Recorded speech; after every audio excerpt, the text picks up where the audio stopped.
This is Winnipeg Sports Talk Daily with Andrew Hustler Paterson and Michael Remis.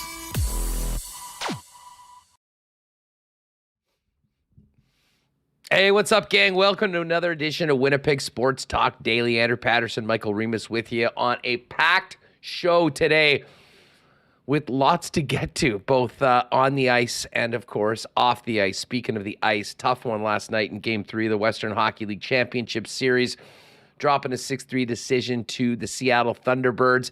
They're right back at it tonight, another 9 p.m. game. You can watch it on TSN. Dan Robertson with the call. But the big news coming out of last night was not anything to do with what's happening on the ice. It was the vote in Tempe, Arizona, another crushing blow to the future of the Coyotes in Arizona, and this one might be the final death blow. We'll get to that, and Greg Wyshynski from ESPN is going to join us first up today in about 20 minutes. We'll also have Scott Billeck.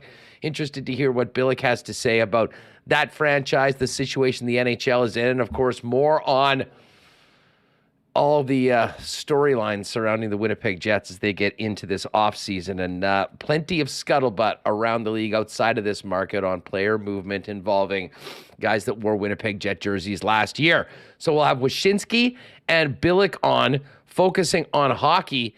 And then a little later on, Andrew Collier, GM of the Winnipeg Goldeyes, gets us ready for the Friday home opener for the Fish. And I'm really looking forward to this one. A conversation with Winnipegger Jack Tadman, who will be representing Canada at the upcoming World Pinball Championships. Told you, we hit all the sports here on WST. So buckle up. Should be a great show. We're going to get right into it. But just before we do, a big thanks to the sponsors that make this show happen each and every day. Our friends at Coolbet, Princess Auto, Consolidated Supply, Royal Sports, BP, Little Brown Jug, Aikens Lake, Breezy Bend, Nick and Nicky DQ, F Apparel, Wallace & Wallace Vita Health, the Winnipeg Goldeyes, Assiniboia Downs, Canadian Club, Manitoba Battery, Aquatech, and Modern Man Barbershops. Let's get Michael Remis in here. And Remo, I guess before we do anything on the program and get in, we got to give a shout out to so many WSTers that we got a chance to say hi to last night at a great time over at Trans-Canada Brewing, hosted by our pals Kenny and Rennie. The year-ender bender was a big hit, and man, it just goes to show the support that we and KNR and Illegal Curve have had in the new digital space. What a fun time that was last night. What an event, and shout out to Sean Reynolds, who organized it and kept track of all the invites. I think it's been basically a second job for him since the season ended, making sure everyone who wanted a ticket got one. And I pulled up 7:30. It was absolutely packed in there. I know people showed up right at 6, and you couldn't even get a seat. So I think it speaks to the support that we've had here, Kenny and Rennie, Illegal Curve, and yes, the Winnipeg digital, the sports media space. Love seeing the support from everyone, and love seeing everyone else, coming out. Mike McIntyre, Ted Wyman, Jeff Hamilton, John Liu was there, Sarah Lesky, Mitch Clinton, Scott, a number of local media, and it's. I thought it was great seeing everyone, talking about the Jets or whatever, and people coming up to me, having conversations. It was awesome. So I hope we do that again next year. Great event. Oh yeah, I mean the pizza and the drinks too were good as well. Oh, yeah. No, listen, everything was great. And it was good to get you out. You're normally a recluse that doesn't get out in public very often. People got a chance to see that you're a real person. That was nice. And obviously, we had a chance to speak with so many that are back in chat right now that are usually with us on the program. No, it really was fun. And yes, everyone wanted to talk about what's happening with the Jets, who's getting traded. Essentially, just a extension of what has been dominating many of our conversations here on the program as of late. But Remo, the big story today, and I mean, folks, I don't want to peel the curtain back too much, but if you could have seen the look on Michael Remis's face when our pal, the original, the OG, caller number one, Gregory Liverpool, showed up and put a phone in our face with the results of the Tempe vote. I guess you were just knowing that this was going to be a large-scale content opportunity for us, and there's some special interest in this situation here in Winnipeg as opposed to other places, but it did not go the Coyotes' way. And as we're going to be talking with Greg Wyshynski, there is a very real possibility that not only may the Coyotes move, but it could happen in very quick fashion, much like the Winnipeg Jets moving to here from Atlanta in 2011. Yeah, I'm really looking forward to having Greg on in about 15 minutes or so, and because he did some great reporting. And yeah, they had this vote. We touched on it yesterday in Tempe. Do they want to vote yes or no on this arena proposal? And they voted no. The citizens of Tempe, I think, rejected the Coyotes, rejected the owner. They didn't want to get into business with him, and it was firmly a no vote. And now they're scheduled to play in Mullet Arena next year. We know it's like 4,000 or 5,000 seat arena, and they're going to have to look for Plan B. I'm sure they already have a number of Plan Bs in motion. There was a tweet from the Utah Jazz owner, Ryan Smith, like a month ago, saying, someone tweeted out, "You said this to me, Stanley Cup playoffs always delivers. Please bring this to Utah." And then he tweeted in motion. So I don't know what that means. And maybe Greg has some more insight. Andy Strickland today tweeting they were looking at Salt Lake City. But we know how much they love Arizona. They love the desert. They want to keep them there. But seems like time is finally running out for the Coyotes as the citizens of Tempe, vote no to keep them there. And I'll go on and on. Sorry, Huss. You have to think that just the fact that the team has been not competitive, they haven't tried to win, they take on dead contracts, and you had all this negative press with the owner about not paying taxes and not paying his bills. Yeah, and employee morale there. I mean, that was what the campaign to vote no pushed for when voting for it, as there were two campaigns, and Frank Saravalli reported that the no campaign was spending a ton of money, and the Coyotes were knocking on doors, which I don't know how efficient that is in 2023, Huss. Yeah, listen, there was a discrepancy. I believe part of the reason that there was a more organized no campaign certainly was the business history of Coyotes ownership and the way that they have dealt with stakeholders and partners in the market. I don't think there was any sort of trust there. As well as this proposed new building, there was no assurances that they'd be working with the local unions, and I think that really hurt them as well. It was a devastating night for anyone that has invested in hockey in the desert, and no one has been behind that more than the commissioner of the National Hockey League, Gary Bettman. Bettman had a very, very brief statement after the vote. The National Hockey League is terribly disappointed by the results of the public referenda regarding the Coyotes Arena project in Tempe. We are going to review with the Coyotes what options might be going forward. And it's pretty clear what that option is, Reem. It's relocation. And the names that we've already heard right now, Salt Lake City, which, to be honest, wasn't one that I had really heard much before last night. And then the two most obvious opportunities would be Houston, another massive TV market, metropolitan market in the United States. You got the rivalry basically ready to go with Dallas, staying in the Central Division. And then the other is Kansas City. And Kansas City's interesting because they do have I believe now it's called the T-Mobile Center. It was the Sprint Center when they opened it. But a nice building that seats 17,000 people. Does not have a main tenant. I mean, there's no NBA game. There's no NBA team. And Kansas City is an unbelievable sports city that has supported hockey in the past, both at the American Hockey League level and now in the East Coast League, but obviously not at that arena and on that scale. The Chiefs have incredible support as Super Bowl champs. The Royals win a championship every 30 years and suck the other 29. but they're still very well supported. And I do think that is another spot that they could end up. I know there's a lot of people that'll mention Quebec.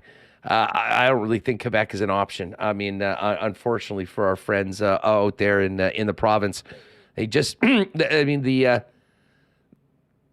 basically it doesn't seem like they've got enough corporate support and corporate funding to be able to make it happen. That's certainly a challenge here in Winnipeg, and it would be as well as in Quebec. And I know there's a lot of people that, that'll drop the Gary Bettman hates Canada. You won't get that as much here because Gary Bettman was absolutely crucial in getting the NHL back here to Winnipeg. And I saw Bryn Griffiths talk about how Bettman was so integral in making sure the Edmonton Oilers didn't become the Houston Oilers in 1997.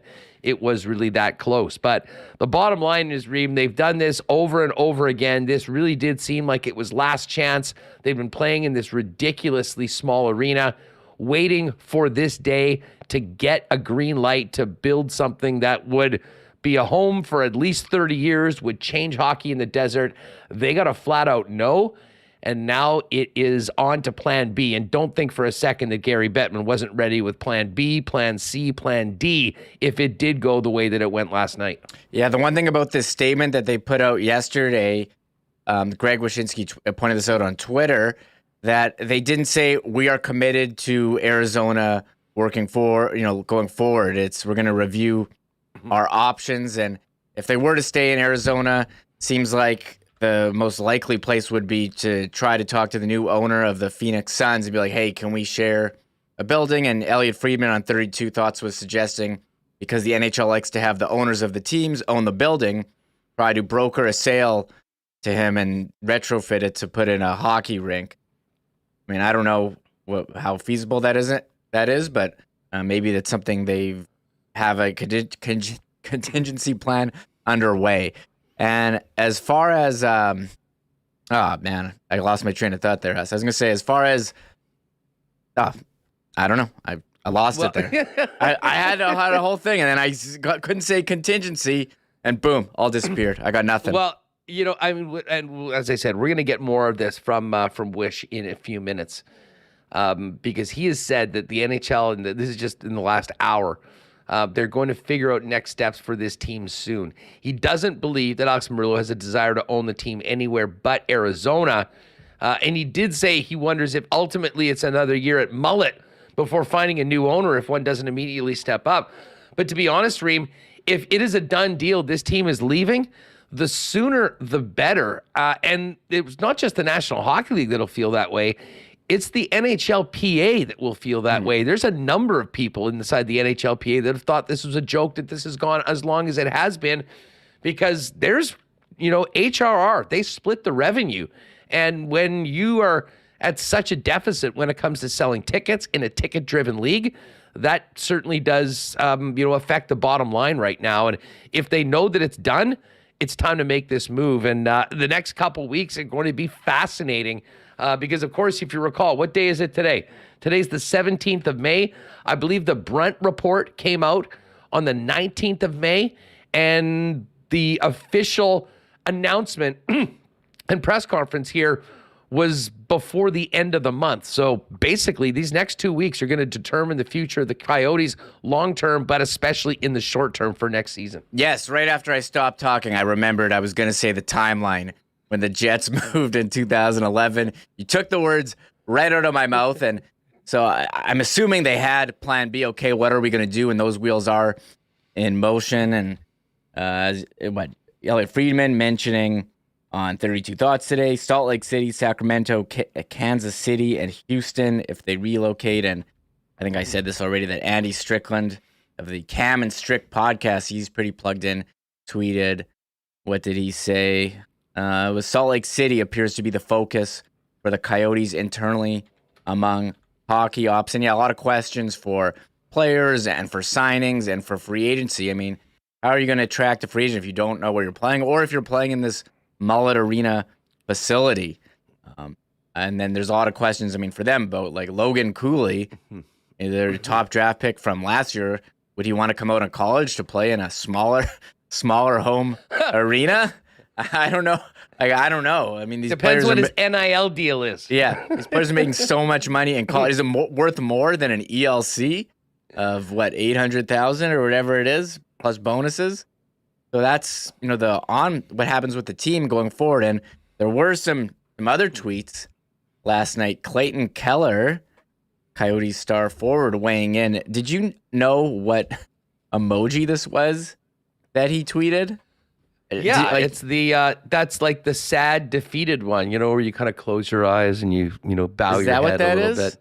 Yeah. Here's the emoji. So I didn't know what this emoji is trying to convey.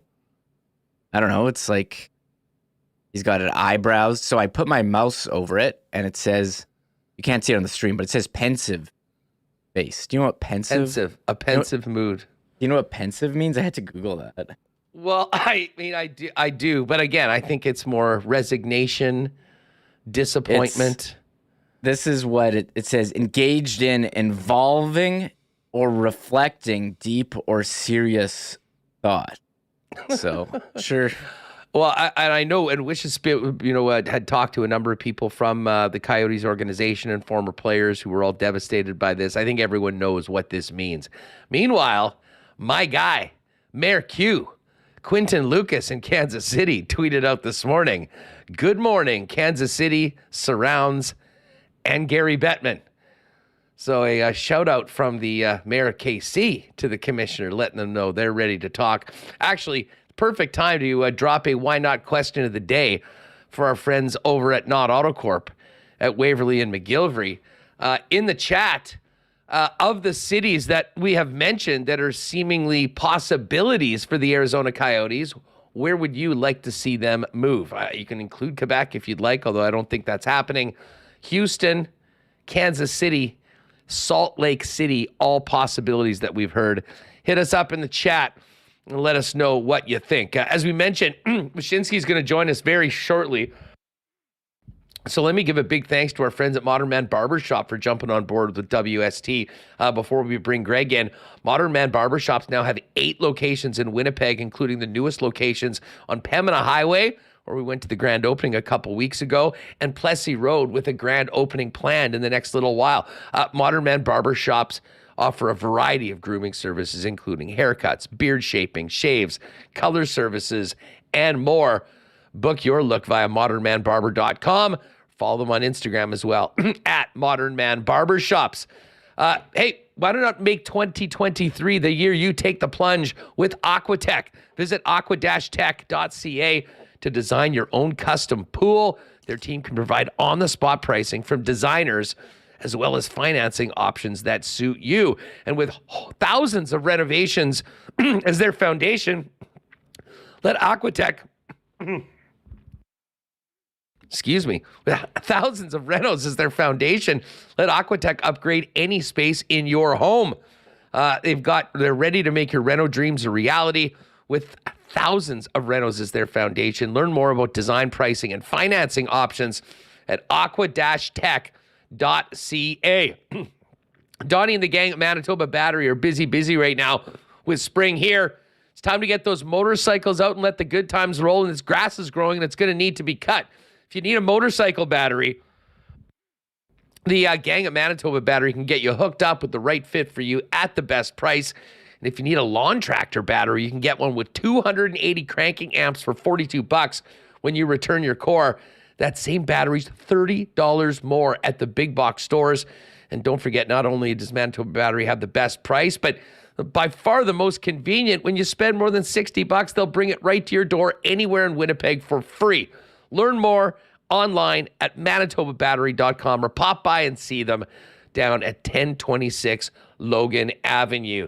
And a big cheers to the gang down at Canadian Club, getting ready for Blue Bomber season and getting back to IG Field. We'll get to more of Bomber training camp in the next couple days.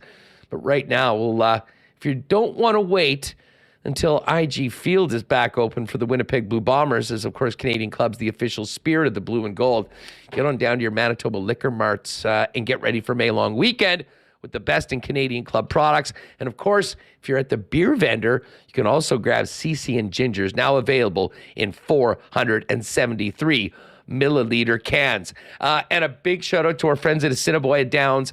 Darren Dunn's going to join us to tee up the live racing season, which begins on Monday. And it looks like it's going to be potentially 30 degrees and sunny for opening day at the track. We'll talk to Double D tomorrow. Kirk Contois with hopefully another winner for the Preakness on Friday. And then make your plans for Monday for the first night of live racing out at Assiniboia Downs. All right, Greg Wyshynski of ESPN coming up in just a few minutes. Remo, looking at the chat, there's Saskatoon Coyotes from Chris Westland. Doesn't think that is going to be the case. Blue Cat Animation says Bettman doesn't like the Canadian teams. Bad take, Blue Cat. I think that's been proven wrong, especially considering we're here talking about an NHL team back in Winnipeg. Yellowknife, don't think that is going to happen. Which state has the better tax situation, Texas or Missouri, Kansas? Great question, Bart.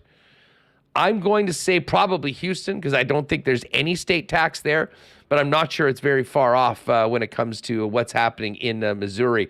Remo has the chat, the question of the day for Not On Corp up right now with where should the Coyotes relocate. I am partial to KC, Raymond. There's obviously personal reasons. Got lots of friends down there, spend a lot of time there. It would be a hell of a great spot to do a road trip. I mean, you just get to Pembina Highway and drive for 11 hours and you're in Kansas City. Little longer than the trip to the Twin Cities, but about the easiest drive around. And man, just thinking about getting a chance to see the Jets play in KC on the same weekend as the Chiefs are at home, be a pretty awesome road trip. I do understand, though, why Houston is definitely on the target as such a massive, massive metropolis and one of the biggest cities in the United States, certainly with the population base to support a team, even if it's not a traditional hockey market.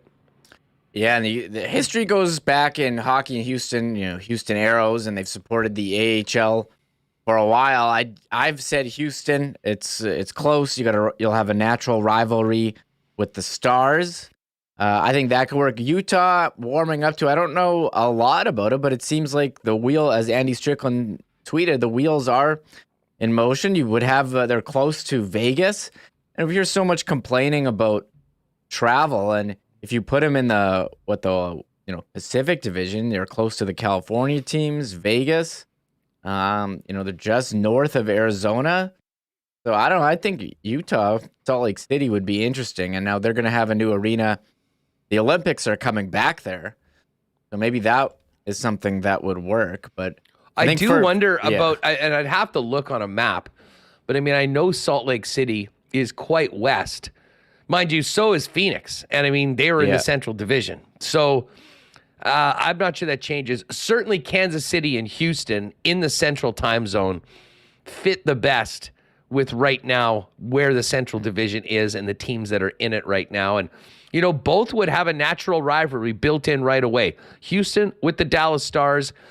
And I got to tell you, the Kansas City-St. Louis rivalry, it's lost a little bit of its luster in the majors with the Royals being really poor for a long time outside of that run in 2015 to the World Series. And of course, they used to have a preseason game, I think, just about every year between the Chiefs and the Rams. Well, the Rams are now the Los Angeles Rams, and St. Louis has an XFL team. So that hockey rivalry going down I think it's I-90 in between KC and St. Louis would be something I think would be a real benefit to the St. Louis Blues as well as KC. But Salt Lake City's really interesting, Reem, because that is not a team that I think not a spot that, had really been rumored very much for expansion, when they were talking about teams or even relocation. But as we've said, there's a lot of things that have happened behind the scenes. And that tweet from the owner of the Utah Jazz was real interesting, kind of coming to light after everything that happened last night. Quite clear that they've put their hand up as a potential option for the National Hockey League. Yeah, Darren Dreger tweeted this morning. Nice to see Dreger weighing in. He says many things to consider relating to the Coyotes news. Could the Suns owner Matt Ishbia have interest in buying the Coyotes and moving them downtown? That might be ideal, although the building would obviously need a hockey renovation. And then he added in, Utah Jazz owner Ryan Smith has publicly expressed interest in an NHL team. Could Salt Lake City become a relocation target? The fees would be significant. We do remember the Jets had to pay a relocation fee as well. And then you're looking even more down the road, that would leave Houston and Atlanta as potential expansion areas down the road, much larger expansion dollars. And yeah, we've heard recently what Kevin Weeks eyeball tweet with pictures of Atlanta, people wanting to build an arena there. So lots to consider. And yeah, I mean, we talk about how well these expansion teams are doing. Vegas in the conference final, Seattle going to a game 7 of round 2. Really easy for the NHL to go to some other city, be like, hey, give us another $800 million and you'll be in the conference final in 2 years, or you'll be a game away.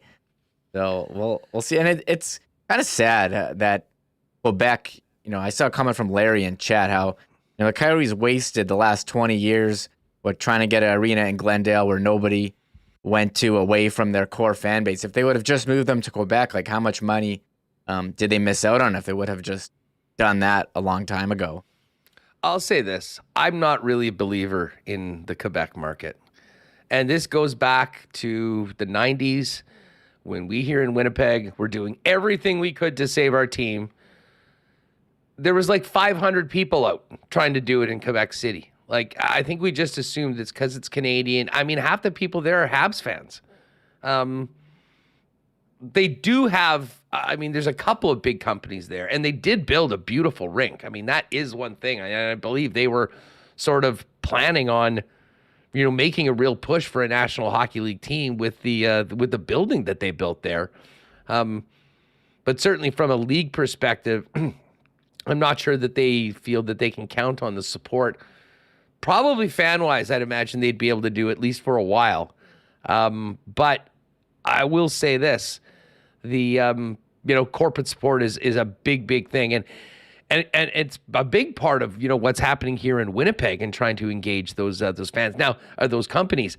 It's happening in a little bit of a different way because of course the drive to 13,000 happened, and they did it in a way that really was fair. I mean, if you had Moose tickets, you were able to get seats. Other than that, they went on sale at a certain point, and everyone was trying to get some. But what it did create was a market, essentially, like here in Winnipeg, of 85% of the season tickets were held by fans and only 15% in corporate. That needs to change, and that certainly, I think, would be a real challenge for Quebec City. All that being said, though, I think we've got the Wishman here, and what a perfect day. I thought we were just going to be talking about trade rumors, or is Devils going to take a run at Connor Hellebuck? But sort of a bigger story right now. Let's welcome in Greg Wyshynski from ESPN to talk all things NHL. Wish, what's going on? How are you? And thanks for doing this. Well, I'm going to give you some breaking news in one moment. Envision a scenario. Okay, here we go. So, let me give you the breaking news that I am just breaking now on the old Twitter machine. Let's slow our relocation roll down a little bit. NHL Commissioner Bill Daly has told me that he does not envision a scenario in which the Coyotes are not playing at Mullet Arena for the 2023-24 season. And the Coyotes have just confirmed that with me as well. So we can have our relocation dreams running rampant for 2 years from now. Houston, Salt Lake, Quebec City, what have you. But for next season, the NHL and the Coyotes both tell me that it's Mullet Arena for the team. Interesting. The timing of this, to move a team is, there's so much that goes into it. And we more than anyone know how the work that took to get the Winnipeg Jets up and going in just a few months. Certainly is daunting. That being said, Wish, this has been a saga that we've talked about before that has sort of been in some ways a black cloud for the National Hockey League for decades. How devastating was that vote last night by the people in Tempe? And did it catch the National Hockey League off guard? Were they expecting that this was going to be going finally the way they wanted it to? Well, listen, you know nothing catches Gary Bettman off guard. That guy already has probably several irons in the fire regarding what next steps are. But the Coyotes do not have a plan B. I mean, this was it. This was the major swing at trying to find an arena and find the entertainment district that Alex Morello, their owner, had been searching for to build a casino and maximize his potential to create revenues for that team. This was it. And they moved Ballot Arena under the auspices of trying to get this deal done. All of it hinged on it. And I got to tell you that when you talk about surprises, they thought they had this in the bag, man. They thought they had a 10-point advantage heading into the vote yesterday. They were scheduling their CEO, Javier Gutierrez, to do all this media today. He hasn't done any of it, including with me, because they expected the vote would pass. And why it didn't is going to be an interesting story in sort of the autopsy of all of this. I think one thing that really worked against them was voter turnout. They had a high number of voters, 65 and older, that turned out for this thing. And if you're 65 and older, chances are you're not voting for the hockey team casino combination. You were voting for don't give billionaires tax breaks. You were voting for don't make more traffic congestion in my city. That was one thing they didn't anticipate. The other thing I think they didn't anticipate was just how organized the opposition was going to be. The opposition had, funding above $1 million. Their signs were everywhere. I visited Tempe. I was really blown away by how loud the opposition was, even at the beginning of the season, to this deal. And I think the Coyotes genuinely believed that their message about spending $1.9 billion of their own money to transform a landfill into this arena district was going to resonate more than it did. And they were in shock last night. They certainly thought they had this in the bag. There's been plenty of reports about the way the Coyotes have done business in that market. And I think there's at least a part of the population, believes that the people owning and running that team are a little greasy. Was there a concern about who they were getting into bed with? Well, no, that's part of it. So there's two things on that. One is obviously the idea that part of the gig is a casino, I think probably made some people a little bit oogie about it. And then the Alex Morello of it all definitely played a little bit into that. I mean, not so much who he is and how he's made his money, but all of the stuff that happened in Glendale. I mean, it wasn't simply just the Glendale City Councils being like, we don't want you to play in the arena anymore. It was, you defaulted on these payments and you did this and you did that. And the Coyotes have explanations for all of this stuff, but it doesn't necessarily resonate when you have the tonnage of reports about previous financial problems with the team. And, when you go to make the promise of, okay, we're going to spend this amount of money, the city will only have to pay this amount of money. If there's any problem with the project, we'll shoulder the financial burden. I think there's probably a little bit of a trust factor involved in that as well. And the voters maybe not buying it. Greg Wyshynski's with us from ESPN, who's just broken the news. It looks like the Coyotes will stay at Mullet Arena this season, both from Bill Daly and from the Arizona Coyotes. That doesn't change the fact, Greg, that this is not a long-term solution for this club, especially without a home going forward. It was interesting to see Salt Lake City mentioned as a potential relocation spot. Houston, Kansas City up there as well. I mean, let's assume that at some point this is not getting resolved and they will go elsewhere. How would you rank the suitors for what could be basically a lame duck team? Well, they're going to go elsewhere. I mean, they don't have a plan B. This was an all-in proposition for them, and I do think that the next year is going to be spent finding their next place for them to go. I would say Houston is the obvious front runner. They were from the moment the vote totals were counted. The owner of the Houston Rockets has expressed interest in having an NHL tenant in his building, but that's part of the problem, is that if the NHL did go to Houston for the first part of its existence, it would be a tenant in somebody else's building, would not reap all the benefits that a team would have if it had its own arena, for example. Would he be interested in buying a team? He is, yeah, for sure. He's expressed interest in having ownership of an NHL team and having that be part of the portfolio of that building. same deal in Salt Lake City. Basically, the owner of the Jazz owns the arena. The interesting wrinkle there is that Salt Lake City is expected to get the Olympics within the next decade. And the notion is that the Delta Center where the Jazz play, it was built in 1991. I mean, it's like, the Jurassic era in arena age, right? So like the notion is that if they get the Olympics, that they're going to be building a new arena for the Jazz and for all those events. And if that's the case, then obviously it could be built more towards hockey usage. They can put hockey in the arena they have there now. It seats about 14,000 for hockey, but it's not the most aesthetically pleasing thing. So you might need to kind of have something new come down the pike in a few years. Kansas City's building has been hockey ready for well over a decade now. I mean, they've, angled to try to get some of these relocating teams to come there. They flirted with the Penguins back when the Penguins were in financial trouble. Like, they've been ready for a team, but I just feel like the NHL, for whatever reason, isn't as high on that market as they are on Houston, for one, because it's the fourth largest market in the U.S., and Salt Lake City. I think they really like the fit there, the demos there, the culture of hockey there. But again, the problem is now you have a relocating team versus an expansion team.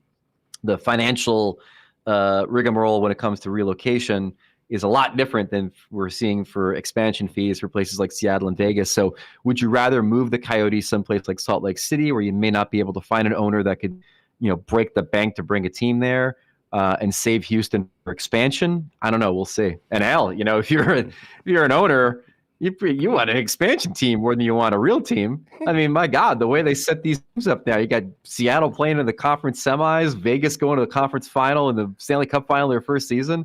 I mean, you'd rather have an expansion team at this point, I think, in this league. No doubt.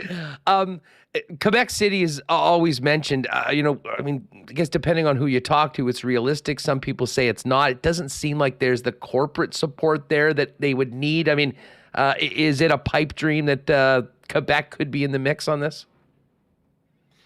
It's not a pipe dream. It's just one of those deals where there's never really been palpable enthusiasm from the NHL to put a team there. That goes back to the Vegas expansion when Quebec did submit a bid and were the runners up to Vegas, and you had the NHL basically not going with the bid. They didn't even, I don't think they submitted a bid for the Seattle round of expansion. So yeah, I mean, look, I think ultimately what the NHL wants to do is grow more fans. Like, that has been the modus operandi for Gary Bettman for decades. And I think there's a notion of, if you go to Quebec City, you're going to be able to fill the building. You're going to have a lot of passion, but you're not really making new hockey fans. You know what I mean? You're getting older hockey fans that are already hockey fans to come to the games. And so, I think it'll always be there, because if you can't find anyone else to take this team off your hands, you know that they'll have a home in Quebec City. But I think what the NHL wants to do is go to, Salt Lake City or Houston and try to make more hockey fans than just reaffirm the ones that they have. No, it's certainly. But the Winnipeg things, Winnipeg was a different deal, because like Atlanta was done. Like, nobody nobody wanted to own the team. Their arena situation was done. They knew Winnipeg was ready to roll and ready to roll in short order. That was the other thing too. I talked to a source today about the timing of a potential relocation before I broke the story. And they're like, Winnipeg was ready. like Board of Governors approved it. Like, a week later, they announced it, and they knew that they'd have a sellout on day one. You don't have that in Houston, and you don't have that in Salt Lake City. Like, you don't know what that market looks like. So it's a very, very different situation than when the Thrashers relocated. Yeah. I mean, whether it's KC or whether it's Houston, I mean, it can be the best market. I mean, just the infrastructure of an organization to sell the tickets, to organize it all, never mind everything on a hockey operations side, certainly quite different. Greg, I didn't think we'd be spending as much time talking about the Coyotes today, because there's a lot of intrigue around the Winnipeg Jets. I just want to move over to the offseason for a minute. I know we're focusing on the Final Four right now that are still competing for the Stanley Cup. But man, there has been plenty of trade speculation, really right from the final game of the season when the Jets exited the playoffs, involving Pierre-Luc Dubois for obvious reasons, Mark Scheifele, Blake Wheeler, and now a lot of scuttlebutt about Connor Hellebuyck. I mean, you're outside of the market, but follow the league as well as anyone. What are you hearing, and what do you expect to happen, in the next 6 weeks heading into Nashville for Kevin Cheveldayoff and the Winnipeg Jets? Oh, do you mean because I was in the Devils press box writing Jesper Bratt and Vitek Vanacek with an arrow pointing at Winnipeg and then an arrow pointing the other way that said Connor Hellebuyck? I heard you drop that on 960 the other day, and I'm like, that's interesting.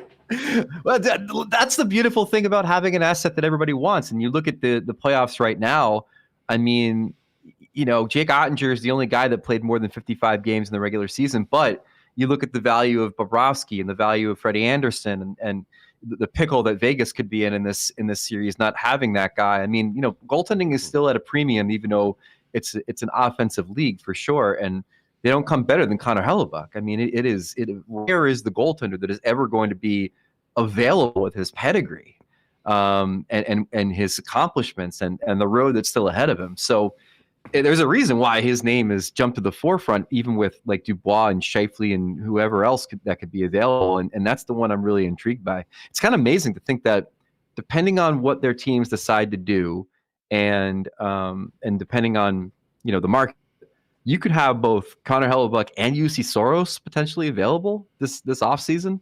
I mean, I couldn't remember a time in my life where two elite level goaltenders could potentially be available in the same offseason, but there we are. Well, and Hellebuyck, of course, once again, a Vezina Trophy nominee, won it, has been, I guess this is the third time he's been up for the award in the last 6 seasons.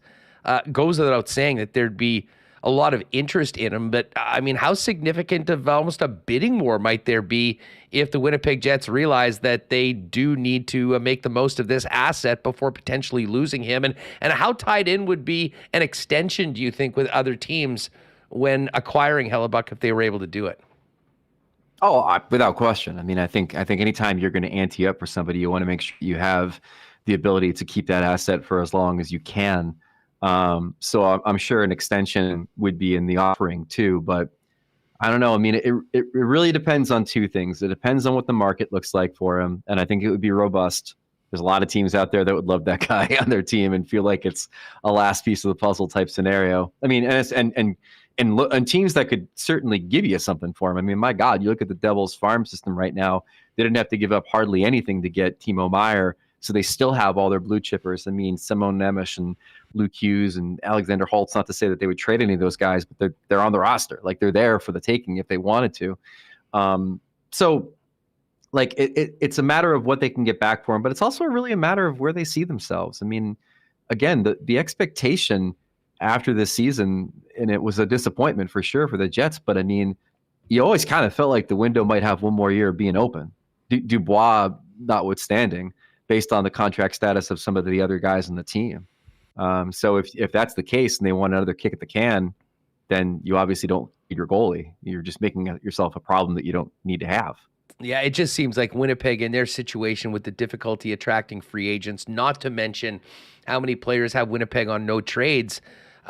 You cannot risk losing any of those players for nothing at the end of the season. And, it certainly seems like there's a couple guys I think they want to move in Scheifele and Wheeler. And I think there's a couple guys that I think they're in some ways going to be forced to move, and that's Connor Hellebuyck and Pierre-Luc Dubois. What do you expect if those players are going to be shopped around by Winnipeg? What sort of a market would it be for a Mark Scheifele coming off a 42-goal season and basically being a point-a-game player for the previous 6 years, and a very different but younger center in Pierre-Luc Dubois that certainly is rumored to be going to Montreal eventually, but I do think would have plenty of interest on a number of teams, including a team like the Boston Bruins that might have a major hole at center, maybe 2 holes at center in a month or two. Yeah.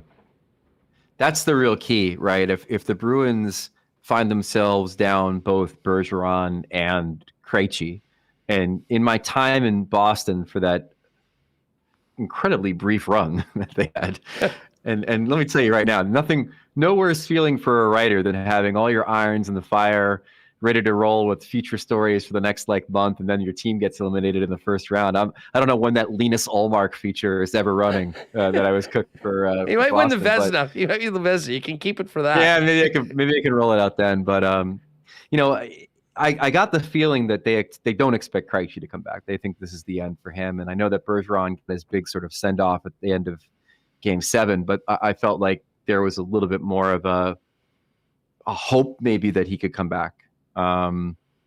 So if they don't have one of those guys, they can definitely use a center. If they don't have both of those guys, then they're going to be desperate for a center, and that might be a place you look. Scheifele, to me, and I say this with all due respect to the guy because he's super talented, and all due respect to the fans that he has in the Winnipeg market, but I've always found him to be an ideal number 2.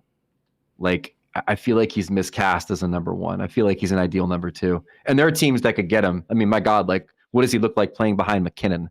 Or some places like that where maybe it's a more comfortable fit for him. But that's how I would envision him. Oh, listen, I don't disagree at all. I mean, hell, at the end of the season, with their season on the line, he was playing on the wing here. Yeah. And I mean, listen, I guess we haven't spoken since the Jets were bounced in the playoffs. I have to ask you, Greg, what was your reaction when you heard Rick Bowness go up to the microphone after Game 5 in Vegas?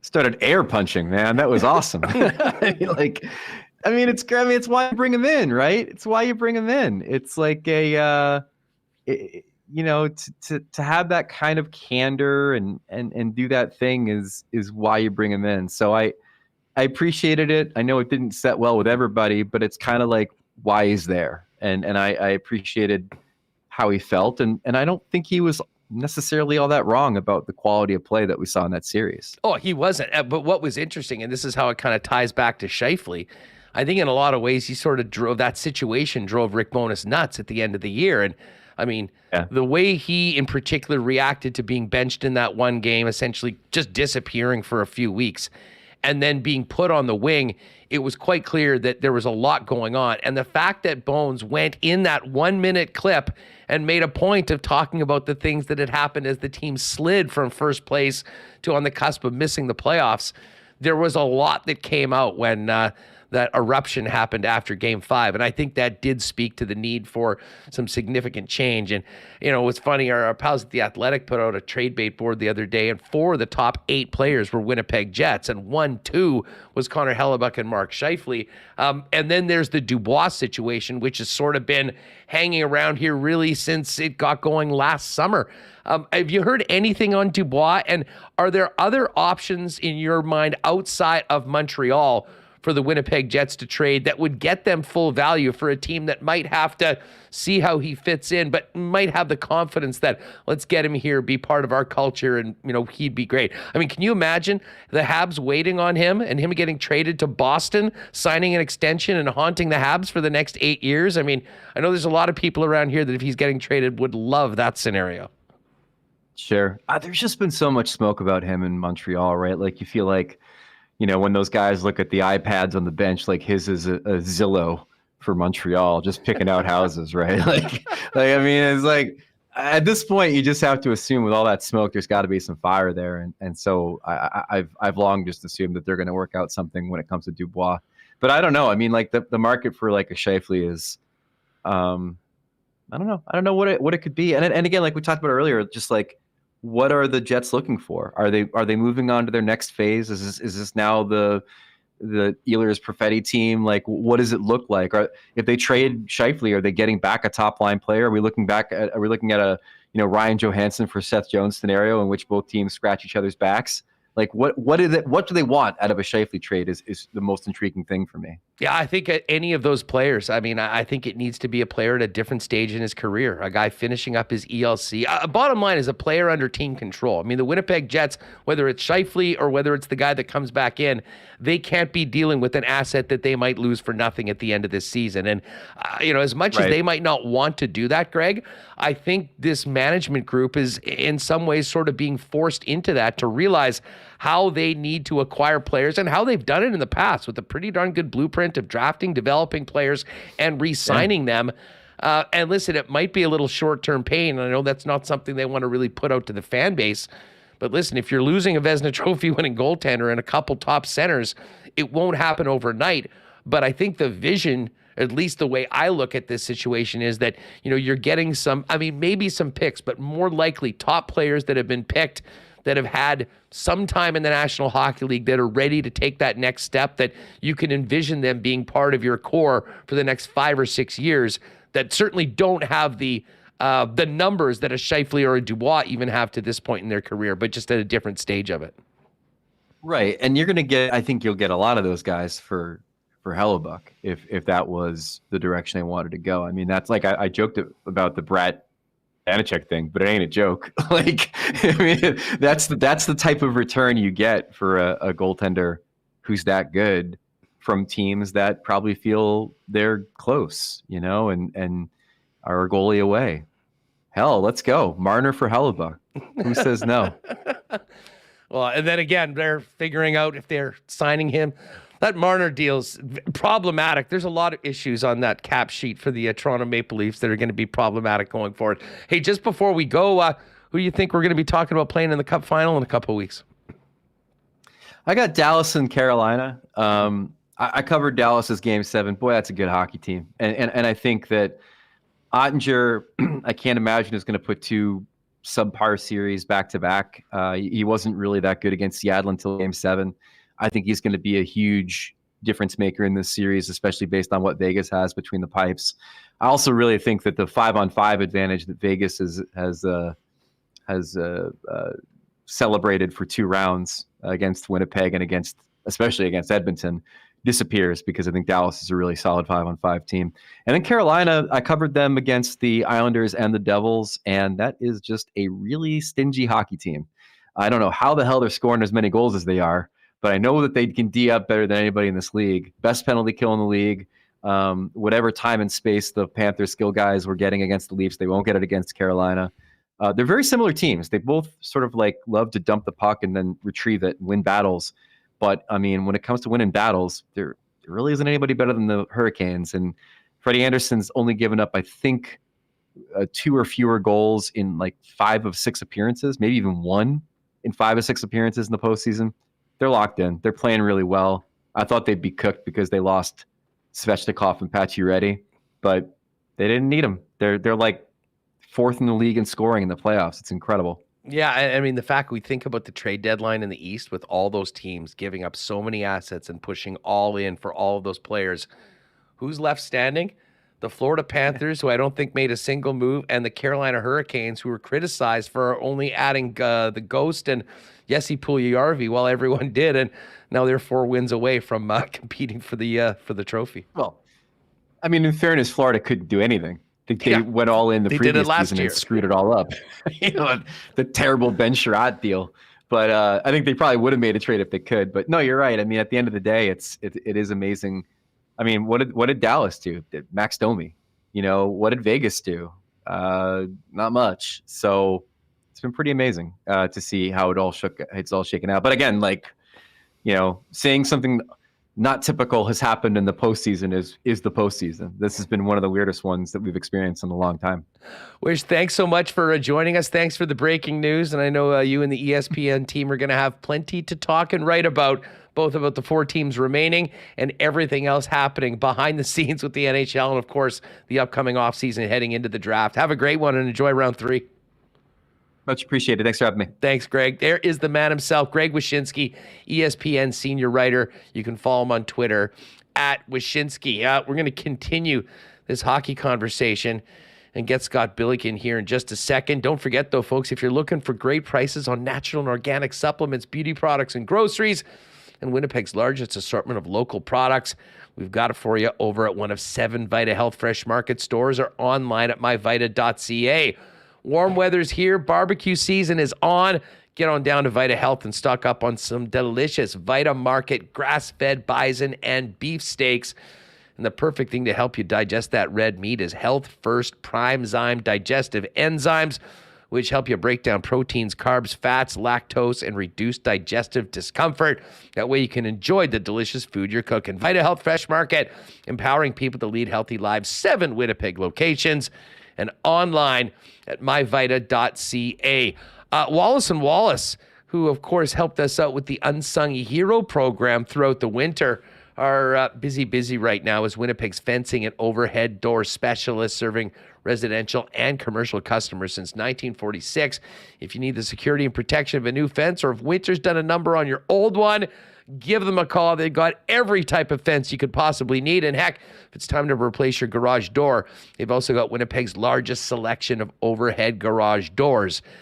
452-2700 is the number. Give them a buzz. They'll arrange a time to come out and give you a free estimate. You can also visit them online at wallacefences.com or pop down to their showroom on Lawson Road off of Kenniston.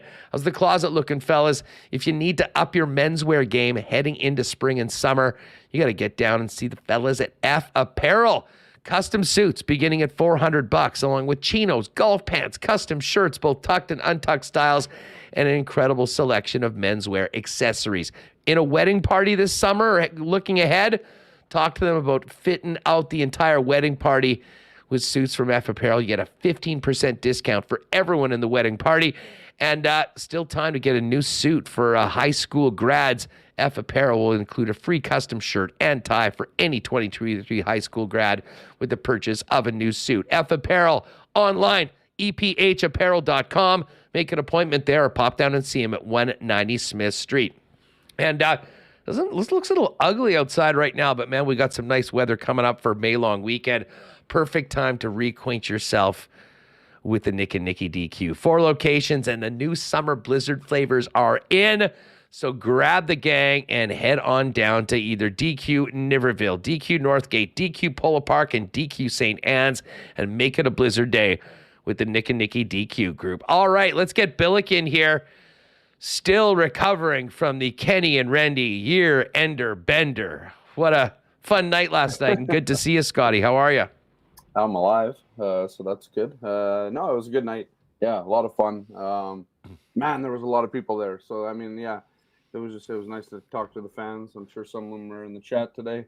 Some of them are also recovering. So, yeah, no, it was a good day. It was a good night. That might have been the biggest collection of Winnipeg media in one place that I can remember in forever. Yeah, I mean, outside of the press boxes all over the place, right? Yeah, I mean, that's I can't remember the last time all of us were kind of together like that. So in, just a casual kind of drink happy session, whatever you want to call it. It was good. It was great. It was a lot of fun. The people at TransCanada were great. Food was good. Yeah, it was a good night. And yeah, we closed down the place. So it was really good. Yes, we did. We did. And while we were closing the place down, we'd gotten news about the vote in Tempe. We were just talking to Wyshynski about it, who did break the news that it doesn't look like there is an imminent relocation happening in the next couple of weeks. And it'll be the very unenviable position of, in all likelihood, being a lame duck team playing in a 4,000-seat arena with no future in that market. But there was always that risk that the NHL was taking to try to salvage, one of the top sports markets in the National Hockey League. But the voters have, this has to be the final nail in the coffin, whether it be for this season or next for the Arizona experiment, right? If this isn't it, I don't know what kills the Arizona Coyotes off, right? Like, this is a team that's on its 18th life of 9. Like, cats are jealous of the Arizona Coyotes because of, how many times they've been able to, rise from, the dead. I mean, it's stunning how, it's not stunning anymore, but it has been stunning how this team has just or the NHL has just gone to bat for Arizona over and over again. Like, you think of all the teams that have left. If you're a Winnipeg Jets fan from the Jets 1.0, you would have loved Gary Bettman to go to bat for Winnipeg as hard as he's gone to bat with Arizona. And I get it. In fairness, he did basically facilitate a team coming back here. He did eventually, yeah. But it was just like, Arizona should be in a different city at this point. It should be in Salt Lake City or Houston, or it should have become Seattle or Quebec Nordiques or whoever you want, right? There's so many places that would probably appreciate this team more. Shouldn't say Kansas City as well, because you're a big Kansas City aficionado there. That's it's one of those things where. Why is the league so stuck and hung up on and trying to keep a thing that just nobody nobody seems to want, right? I mean, you saw Clayton Keller's tweet last night. There's the sad emoji and all that. And, you know, I think the players like the area and want to play for that team and all that stuff. But, like, it's tough. I mean, that team seems to be a team that just, you know, develops players and then trades them away. They're never really that good, you know, and they become a team that at the trade deadline, people are trying to pick pieces from and all that. I don't know what the vision is there, you know, in terms of like actually making that team good that would actually get people to come. But, you know, you're playing an arena now that has 5,000 people. There's only so much fanfare that you can get anyways. And I'm not shocked that area didn't want to have, you know, that didn't want to kind of fork over, what was it, $2 billion, you know, whatever the. Well, no, that's the thing. It was all private money.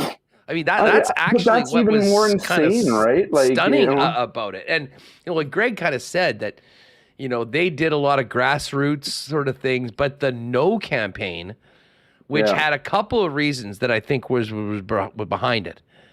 Like, I don't think that Murillo and the way that they've organized, the way they've done business in that community has endeared themselves to a lot of people. Sure. Which have the right owner, which right? is a big part. And then the other side of it, and this speaks to how organized the No side was, there had been no assurances or guarantees that in this massive multi-billion-dollar project would be working with the local unions. And I mean, I think the local unions in a lot of ways were behind that No campaign that, according to Greg, was far more visible than anything on the Yes side, despite the fact that at the end, this project was going to take a dump and a landfill and turn it into what, like, the project itself looked phenomenal and something that I think, you know, logic would tell you, well, of course you want that. But there's a lot that goes to it. And listen, what's done is done. And this was their last chance. Time to go. Earlier on, I thought, and again, I thought Greg made a great point. Part of the reason why, and this was the genius of Mark Chipman's plan to get this team back, was not to do a lot of things out in front of the media. We saw where that got a guy like Jim Balsillie. But first and foremost, to have everything in place where essentially it is a turnkey operation. We've got staff that can quickly pivot from one league to another. We have the ability to sell the tickets. Like, we can be ready and do this in an incredibly short period of time. From talking to Greg, it just doesn't seem like that exists with any of the cities that are potential suitors for the Coyotes. And that's why we could have a bizarre situation this year of a team that is already 1 foot out the door, but playing in this smallest arena. And the one thing I thought that might benefit them, or at least the chances of a quick move and making something happen right now, is the fact that I think the PA to a man is pissed off that this has gone as long as it has, because they lose money too when a team in the National Hockey League is playing in a 5,000 seat arena. Yeah. I mean, it's just a bad situation for everybody, you know, like it sucks for the Coyotes fans too. Like, there are Coyotes fans out there. I mean, there's a lot of Coyotes fans here in Winnipeg, and I think there's a lot of people that still want to see this team make it there, even through everything. And yeah, I mean, it's brutal for the players who have to kind of play and, you know, whatever, you're making millions. Who cares where you're playing, I guess. But I don't think that's the case. I mean, these guys, you know, they want to play in an NHL rink. They want to play in front of, you know, 15, 20,000 fans type thing. It sucks to not be wanted, right? I think at the end of the day, that might be like, you know, like maybe the worst thing for everybody involved there is that I don't think there's a sense of being wanted there anymore, right? And you know, the vote is what it is, and that sort of thing. And usually in votes like that, the loudest voices, you know, kind of win the day. And we've seen that with Portage and Maine here in Winnipeg, and that sort of thing, to draw some sort of comparison there. But it's just, yeah, it's just brutal. I mean, it sucks because, I mean, I think with Atlanta, you could kind of see it. It wasn't a big, you know, maybe here it's just it's something for Winnipeggers that still see Arizona as like, you know, the former Jets, and so there's part of that. Like maybe this market is just too connected to it to, you know, and that sort of thing. Like, I mean, maybe, you know, I think outside of Winnipeg and Arizona, I'm not sure what the temperature is here on who really cares if they stay or they go, right? And I think that was the same with Atlanta, right? I mean, I don't think anybody outside of Atlanta, I mean, most people in Atlanta didn't really care, if they stayed or they go. Yeah, so, it was a page 3 story when it happened. And right, exactly, right? Like, I mean, and yeah, it's weird. I don't know. I just can't. I still can't understand sometimes. Just like, there are other places, and I get it. You want it to be a turnkey operation and the things that you said there, but there's owners and maybe cities that are on board and other things that would give this team a home. And yeah, it would suck. Well, that's gonna happen. Like, trust me, I know that's happening. But it's just like, right. But it's just, there's been over the years, right? Like, I mean, there's places where this team would go and be loved, and it just seems like they've dragged this on for so long. It's become it's not even a joke anymore, right? I'll say this though, and I understand why they did what they did, because that is an incredible. Well, put it this way. I mean, they had that arena. I mean, they had an arena. They had a lease. I mean, it was the owners. But the bottom line is, if this plan actually went through, and they built an incredible arena in that area. And again, that valley area is massive. I mean, I was talking to people at games that literally had to drive an hour and a half to get to Glendale, to jobbing.com arena. Like, I actually think that it would be successful. You've got the money, you've got the population. But again, it was all contingent on that happening yesterday. So it didn't happen, and now it's moving on. And in all likelihood, a year from right now, we'll be talking about a new team, albeit not a new roster, somewhere else in the Central Division. What will be interesting, Scott, is if when we're having this conversation, maybe not even a year from now, but in a couple months from now, how different the home team here might look, at least on paper, considering what we're hearing and what we really are expecting that's on Kevin Shoveldayoff's plate right now. It has been interesting. I really thought that Dubois and Scheifele would sort of be dominating our conversations, but it's quite clear from speaking with guys like Wish outside of the market that one Connor Hellebuck, if the smart money is in not signing an extension here in Winnipeg, he pretty much immediately becomes the number one guy on the trade bait board, but also opens up the possibility of an incredible change in the Winnipeg Jet roster, for next season. Well, and it's interesting, right? Because we do talk about the goalies right now. And I think because part of it, you're looking at all these playoff teams that have kind of flamed out of the postseason, and you think, okay, well, Edmonton, goaltending was a tough thing. Stuart Skinner got pulled 4 times. I think it's an NHL record in a playoff series, right? Like, so I think it's kind of a bit of a recency bias too there, and so the goaltending talk kind of gets going and for good reason. I mean, here's the thing, Connor Hellebuck's been a Vezina candidate for a legit Vezina candidate, like voted as one by the GMs 3 of the last 6 years, won it in 2020, and arguably has been the best goaltender in the NHL, maybe outside of Andrei Vasilevsky in terms of, accolades and winning Stanley Cups, for the tenure that he's been here in Winnipeg. And he's 29. He'll be 30 soon, I believe. I don't think that's, you look at the workload, the mileage that he's had on them. Yeah, it's been a lot, but at the same time, I mean, here's a guy who's continually year after year pulled his team into the playoffs. I'm so curious, and I have been for years. Like, if you put a good team in front of Connor Hellebuck, how good is that team in front of him? Like, how good does the team become? Like, we talked saw it about in 2018.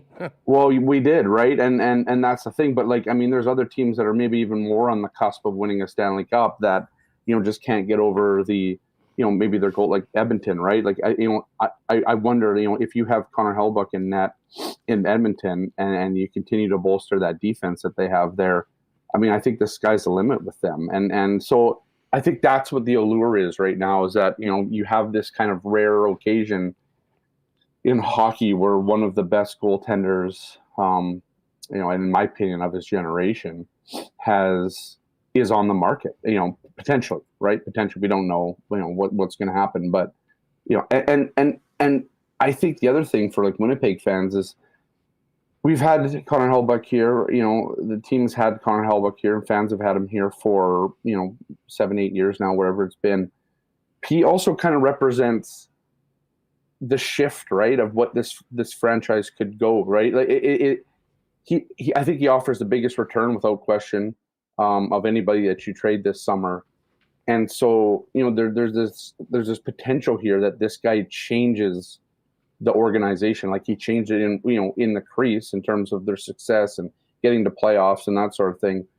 And now he has the potential to actually change, the course of where this team goes. And so I think for some fans, it's like, how do you kind of balance that? Do you want one of the world's best goalies every night for the next 7 years, 5, whatever he might sign?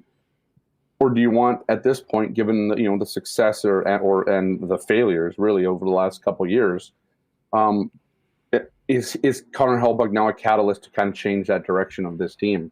And I mean, you were talking to Jeff yesterday on maybe who might be the first domino to drop or that sort of thing in this thing.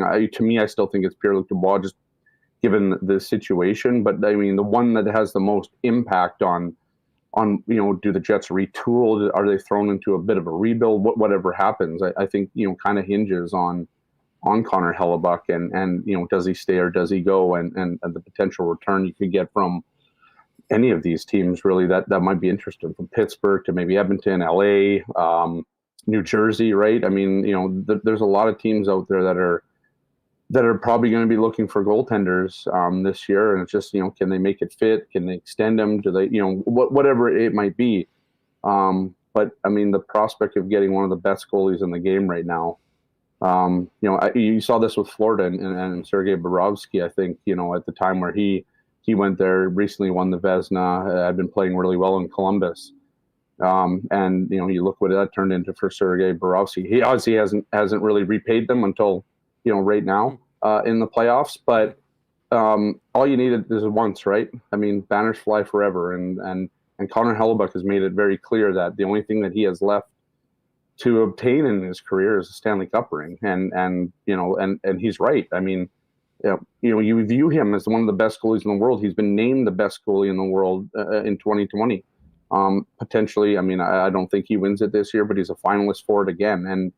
And so, yeah, I mean, at the end of the day, do you want him here, or as a fan, are you sitting there saying this guy can really change the course of where this Winnipeg Jets team goes for the next 5-10 years? And from funny, there, so it's interesting. Yeah. Speaking of that, I mean, the course, I think, in a lot of ways does change if Connor Hellebuyck's not here. I mean, the one thing you can say about this team is that, regardless of what happens up front with the forwards, with the blue line, if Hellebuyck's your starting goaltender, you got a chance to win each and every night. And he will inflate your point totals, the amount of wins, your opportunity to make the playoffs. If he isn't there, then you're talking about an entirely different situation when it comes to the ability to truly compete for a cup, at least in the short term. But at the same time, I think we all realize that there are changes that need to be made with this club, and there's no bigger one than that one with Helly. And I think in some ways it would be some short-term pain, presumably for long-term gain. Yeah. But when we talk about, potential suitors for Hellebuyck and what a trade for Hellebuyck would look like, what's interesting is you hear teams like Edmonton and the Leafs that are mentioned, but then I look at what they have right now on their rosters and think about everything that they traded at the trade deadline, and not having first-round picks and not having, younger players under team control that would be of the value just because of guys that have already left right now. And then you start looking at some more interesting teams. The New Jersey Devils are absolutely one of those teams. Yep. The Buffalo Sabres are definitely one of those teams. And I think in a lot of ways, the Los Angeles Kings are one of those teams. And all three of those teams have really talented younger players under team control, and almost a surplus of that sort of thing. But what they don't have is a rock in net. Now, I think the contingency for the Winnipeg Jets, if they are going to go down this road with Hellebuyck, would be to do a deal with a team that Hellebuck is willing to re-sign with and sign an extension with. Right. Where those teams are at, they're all sort of in different stages right now. And I think you can make the case that, with all of those teams in the direction they're at, he'll have a chance to win the cup. But it will be very interesting to see how discussions like that and what Hellebuck believes is the future of those other teams as to how that relates to a trade right now and the obvious need for a team that's giving up the assets the Jets are going to want for Hellebuck to keep him there beyond next season. Well, and that's the thing, right? Like I've been looking at these teams for the last few days now, just like trying to figure out like who makes like the most sense, right? Like, so here's the thing, New Jersey. I mean, I know it's Jesper Bratt, Vitek Vanacek. I mean, those are kind of the names that have been toiled around. But what's happening with Scheifele and Dubois this summer? That if those guys are both gone, do you want a Jesper Bratt who's a winger? Like, is that kind of what you need, or do you need more? I'm unsure of kind of where, these are tough deals to get the return that you would hope for, I guess, is what I'm trying to say. And so if you go to, like, let's say Ottawa, right? Because I think Ottawa could potentially be a team, they're up and coming. I think they're maybe a goalie away from really being, that good, based on the guys are coming up. But are they trading Shane Pinto? Are they trading Jake Sanderson? Are those guys that you want right now? Like, I mean, are you retooling? Are you rebuilding? I mean, part of this is we just don't have any idea of what, this team is looking at. I think we can guess at some of the situations that come up, but, because of, Shoveldale's press conference there, we don't really have much of a vision of where this team wants to go. Like Logic would tell us if those guys are playing, if those guys are being traded, that the focus has to be on younger players under team control. I don't know how it can be anything else. 100%, but that's a bit, that sounds like a rebuild to me, right? Like, I mean, sure, you're right. Like, I mean, you get a Jesper Bratt, let's say he's 24, but he's also a pending UFA or pending RFA, but one more year left, and then he becomes a UFA. So you'd have to get a guy like that where you could re-sign him. But yeah, I mean, that's the part of this thing to me is like, what are you getting in the end that is going to change this team? Well, Jersey, just back to Jersey for a second. I mean, listen, they are losing Severson and Graves, who, right. Well, maybe not necessarily losing them, but they'll have to re-sign them. They're both UFAs. But Luke Hughes signed his ELC, top prospect he's playing. I mean, I do wonder, and I bet the Jets, no chance of trading him though, right? No, Yeah. but I mean, they also have Nemec, who they picked second overall. Yeah. And at a certain point, I mean, if you're basically taking Nemec, who was not on that team this year, and trading him and getting Connor Hellebuck in the mix, I mean, all of a sudden that team that just went and, was right there in the second round of the playoffs, with a little more experience, I mean, could be ready to go. And to be honest, that's a team I think if Hellebuck looks at it, probably would be interested in re-signing, because I think it's very clear the path that team is going on. I mean, they're going in the right direction with a ton of young studs. I mean, the best case scenario, or at least that's what I'm asking for. If I'm Kevin Shoveldale, I mean, let's talk about, a player like that that's 19 or 20 that you think can come in and be sort of a franchise player. Because I'll tell you what, whatever team is getting Connor Hellebuck is getting a franchise player at arguably the most important position on the ice. Yeah, I agree with you. A lot of that, I mean, if you go out for a Nemec, right, you're taking, what is he, 19, 20 now, something like that? I mean, he was just drafted not long ago, last year, I think, right? Yeah. So He played in Utica this year.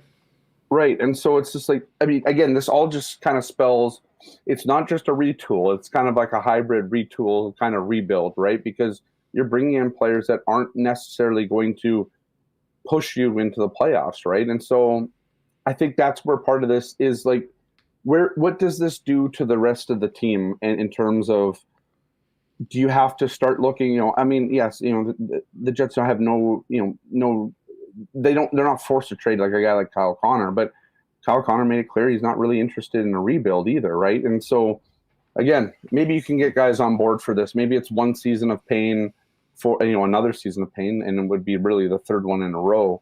And then, and then in 24-25, that's when this team takes the next step. The other thing you got to think about is, what does the goaltending situation look like in Winnipeg after that? I mean, maybe you get Vanacek coming back, but if you look at Vanacek's numbers, they're not great, right? I mean, it's not like Vitek Vanacek's like there's no great. Connor Hellebuck walking through the door. Well, that's I mean. So does this team move to a tandem with like maybe a Vanacek and a Korpisalo, or some of these guys that are going to what does Aiden Hill? I mean, they probably have to because there's no guy knocking on the door right? from the organization. Right. I mean, DiVincentis had this great year. He's not going to be here. Ways away. Exactly, especially for goalies. I mean, he'll play in the American League for a couple years. I mean, he might be able to play in 3 years, and that would be great. He feels like, he feels like the next maybe Hellebuck in terms of how long it took 4 years for kind of, Hellebuck was, drafted in 2012. And then I think his first season, right, was the 2016-17 year, if I'm not mistaken. And he played, half the games, maybe at 22. I can't remember how many games Hellebuck played that year. Maybe it was 2015-16. But either way, Hellebuck wasn't the starter for that first, year. He kind of, the whole thing with Pavlik, and they eventually kind of sent him down to the minors and all that. Of course, and then they went and signed Steve Mason, thinking that he was going to be the number one. Yeah, and then Hellebuck very quickly took that job, never looked back, and then they ended up having to give away Armia to get Mason off the books. But so that's the thing, right? If DiVincentis is the guy, and OHL goalie of the year and all that stuff, I mean, there's definitely potential there. And there's time for him to kind of grow, but you're going to have to get into this kind of tandem thing then, that the way the NHL is going, because Arvid Holm's not going to be your starter next season, and Salamanen is not going to be your starter next season, and really I'm not even sure those goalies might be backups to DiVincentis one day if DiVincentis keeps kind of going the route that he's been going, and so it's going to be interesting. And it's just the return, because you're looking for, it's like, okay, who's the centers in this organization? If Scheifele and Dubois go, can you get somebody back that could play that position? Maybe even a young player that can come in and play that, because you mentioned Nemeth. I mean, defenseman, right? I mean, obviously that's great to have defensemen. This team also needs to make room for Declan Chisholm next year, and Billy Hainel the year after that, assuming that Hainel is still around. We're going to see kind of how that kind of plays out this year too. So I'm very curious how Kevin Cheveldayoff, because we know he's going to be handling this summer, and what all these big decisions, what direction that this team is going to head, because I don't think you're getting a center for a center in some of these trades. We'll see. I mean, one of the things that Kevin Cheveldayoff, you got to give him credit for, is he's been able to pull the rabbit out of the hat on some of these deals, where he's kind of forced into it, whether it was Jacob Trouba, Andrew Kopp, whatever. He's been able to do it in the past. But, I mean, you're dealing with some really big names, and it's hard for me to see, some of these teams maybe, you might get some young talent. I think that's exactly what you're going to get for Dubois, whether you trade him to Montreal or you trade him, on a 1-year deal to somebody else where they want to take a run at a cup and are willing to give out a top prospect and or a young player to try and win that second cup if it's Colorado, or trying to win a cup if it's Edmonton or somebody like that. So yeah, it's interesting. I'd be really interested to see kind of the returns. I think that's what most people want to know. I mean, we can all kind of speculate, but at the end of the day, I think this summer really changes everything for this team. And I mean, that's a Captain Obvious statement, obviously, but it'll be interesting to see what they prioritize and what they can really get back for some of these guys, depending on, the level of being painted into a corner for a guy like Dubois, let's say, or, what the sky limit is for, trading a guy like Connor Hellebuck. Yeah, no doubt about that. Well, it's certainly going to give us lots to pontificate and speculate on over the next little while, heading down to Nashville at the end of June. Scotty, again, great to see you last night, man. Thanks for doing this. We'll catch up next week. Have a great May long. Yeah, will do. Yeah, I appreciate it, Huss, and thanks for having me again. You going to be at the ball game on Friday? I am. Yeah, I'm covering the home opener. It should be good. So beautiful. We'll see if you can sneak out of the press box down to Craft Beer Corner. Chances are we might be hanging out there. Sure. Do they have like a Budweiser, one of those like beers that has non-alcohol? I'll have one there and have one after. Well, listen, they've got plenty of waters and whatnot. It's all local. They definitely don't have Bud there. I mean, it's all local beers. Our favorite Little Brown Jug will be there, and a lot of other good stuff. Okay, well, we'll see you Friday at the Fish Home Opener. Definitely. Speaking of that Fish Home Opener, We're going to check in with Andrew Collier in just a second and bring the GM of the Goldeyes on for just to get a little bit of an update on the first week of the season and what to look forward to on what is shaping up to be a great crowd at the ballpark on Friday night for the Winnipeg Goldeyes home opener. Of course, Princess Auto, big proud sponsor of the Winnipeg Goldeyes for years, as well as our Winnipeg Blue Bombers and Winnipeg Sports Talk. Princess Auto is where you'll find the best deals on the most unique assortment of tools and equipment around. Everything you need to complete the projects on your list or start something new is at Princess Auto. Pop by and see them at Panet Road or Portage Avenue West, the 2 Winnipeg locations, or shop online and get those wheels turning on your next project 24/7, 365 at princessauto.com.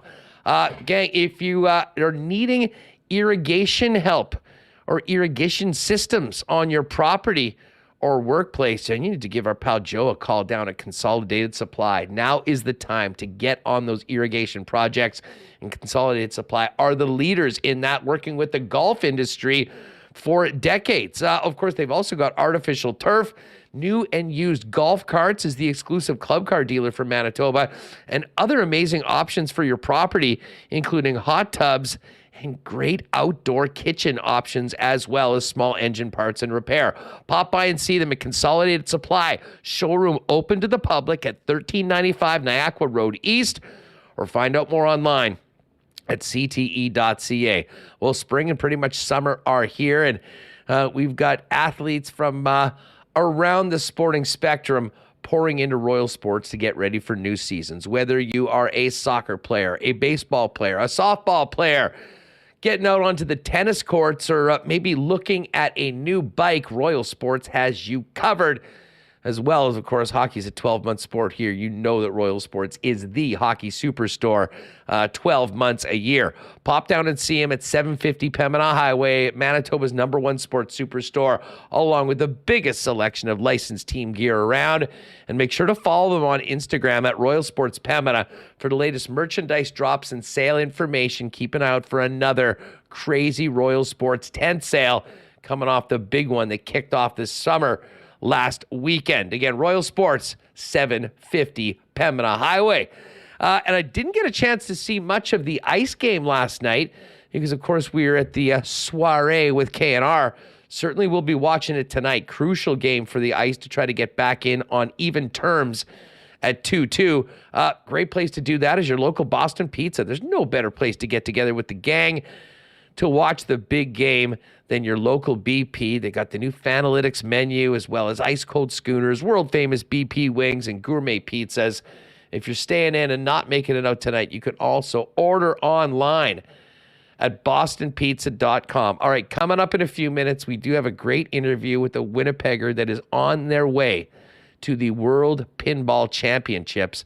But before we do that, as promised, Goldeyes home opener is Friday night.